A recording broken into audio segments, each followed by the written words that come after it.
Atos capítulo 16. E chegou a Derbe e Listra, e eis que estavam ali um certo discípulo por nome Timóteo, filho de uma judia que era crente, mas de pai grego, do qual davam bom testemunho os irmãos que estavam em Listra e em Icônico. Paulo quis que este fosse com ele e, tornando-o, o circuncidou por causa dos judeus que estavam naqueles lugares, porque todos sabiam que seu pai era grego. E quando iam passando pelas cidades, lhe entregavam para serem observados os decretos que haviam sido estabelecidos pelos apóstolos e anciãos em Jerusalém, de sorte que as igrejas eram confirmadas na fé e cada dia cresciam em número.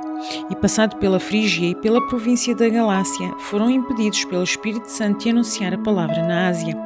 E quando chegaram a Mísia, intentaram ir para Bitínia, mas o Espírito não lhe permitiu.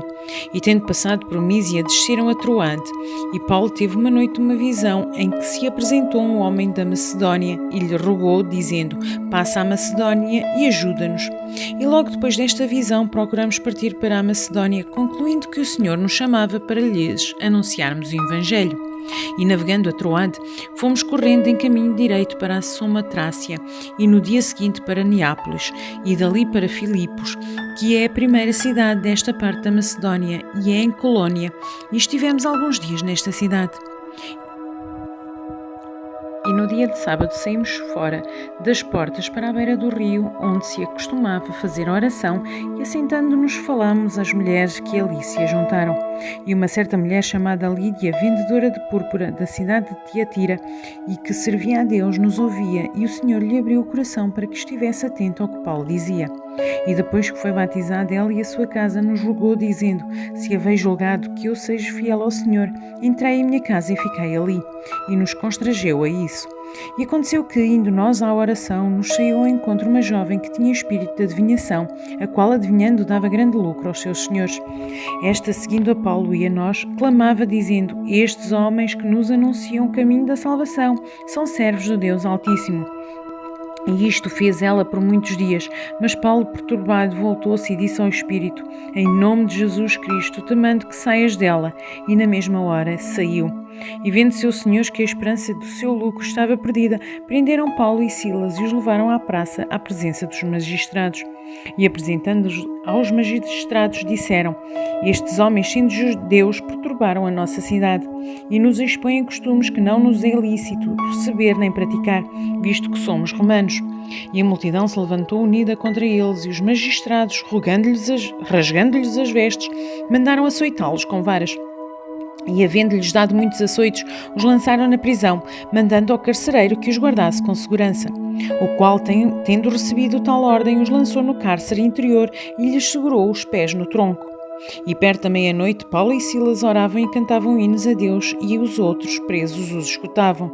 E de repente sobreveio um tão grande terremoto que os alicerces do cárcere se moveram, e logo se abriram todas as portas e foram soltas as prisões de todos.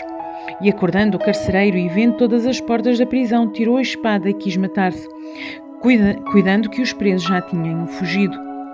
Mas Paulo clamou em grande voz, dizendo: não te faças nenhum mal, que todos aqui estamos.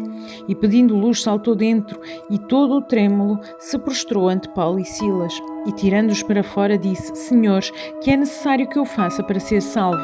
E eles disseram: crê no Senhor Jesus Cristo e serás salvo, tu e a tua casa.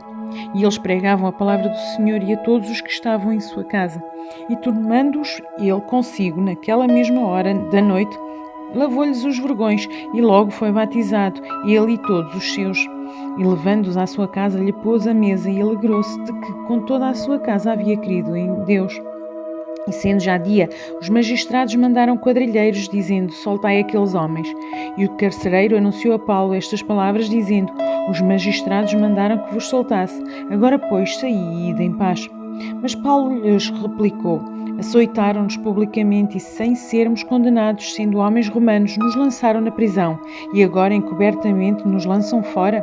Não será assim, mas venham eles mesmos e tirem-nos para fora. E os quadrilheiros foram dizer ao magistrado estas palavras, e eles tremeram ouvindo que eram romanos. E vindo lhes dirigiram súplicas, e tirando-os para fora lhes pediram que saíssem da cidade. E saindo da prisão, entraram em casa de Lídia, e vendo os irmãos, os confortaram, e depois partiram.